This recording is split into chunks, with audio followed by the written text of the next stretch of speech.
Freshwater, our world's most coveted resource, but it's growing scarcer by the day. So where will tomorrow's battle for our drinking water take place? The Great Lakes, Michigan, Erie, Superior, Huron, and that other one. They're 1/5 of the entire world's fresh water and the biggest body of water that I've ever urinated in.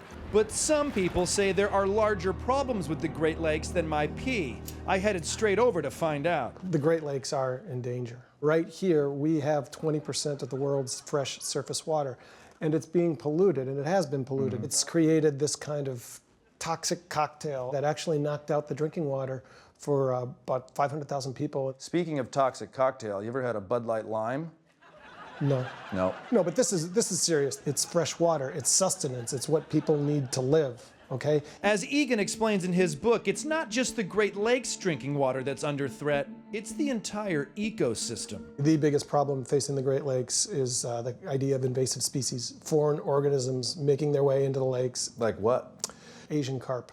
Asian cars, like a Hyundai or a Toyota. Asian carp.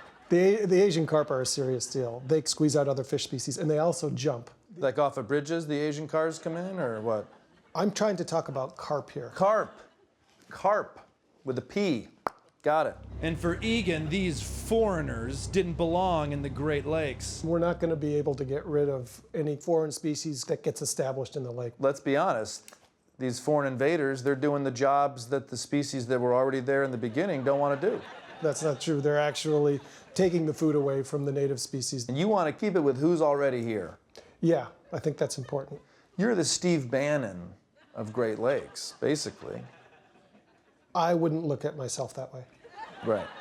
Well, I would. Luckily, Obama's Great Lakes Restoration Initiative allocated federal funds to protect the drinking water and native fish species for future generations.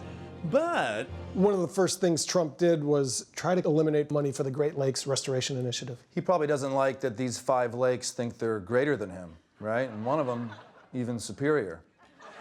And it's not just Trump that doesn't give a shit about these lakes. Egan warns, it's all of us. Lakes seem to have a second-class status when it comes to comparing them to oceans. Yeah, right? If you drown in a lake, you're like a drunk idiot.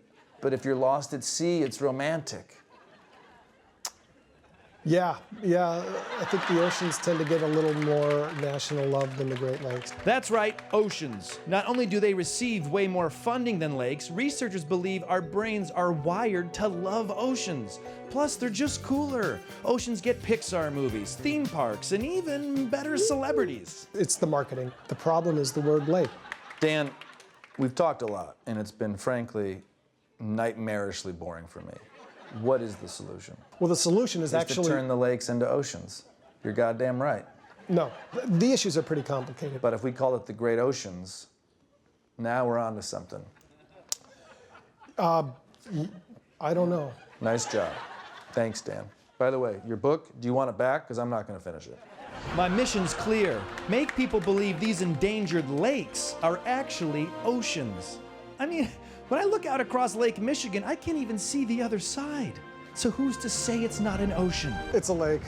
F***ing Dan. This is an ocean, Dan. I just can't really abide by that instant transformation. Get your head out of your book for 1 second and just use your heart and just feel. I feel ocean. I feel sea sick. I don't feel lake sick. It's a lake. It's not just any lake. It's a great lake, but it's a lake. I was fighting a losing battle. The Great Lakes are world famous for being lakes. I needed to start smaller. A lake nobody cared about, like Silver Lake in Michigan, the perfect place to launch my campaign. So I paid off a local politician to help me organize an emergency town meeting. I believe it was JFK who said, turn these lakes into oceans. And that's what we're doing here today. Because this is a lot easier than changing Lake Michigan into an ocean. Silver Lake is now officially Silver Ocean. The locals were thrilled to embrace their new ocean. It's a lake, asshole! It's an ocean, head. It's a lake, asshole! You're an asshole, it's an ocean! It's a lake! You, it's an ocean! Mission accomplished. Welcome to tiny, landlocked, waist-deep Silver Ocean.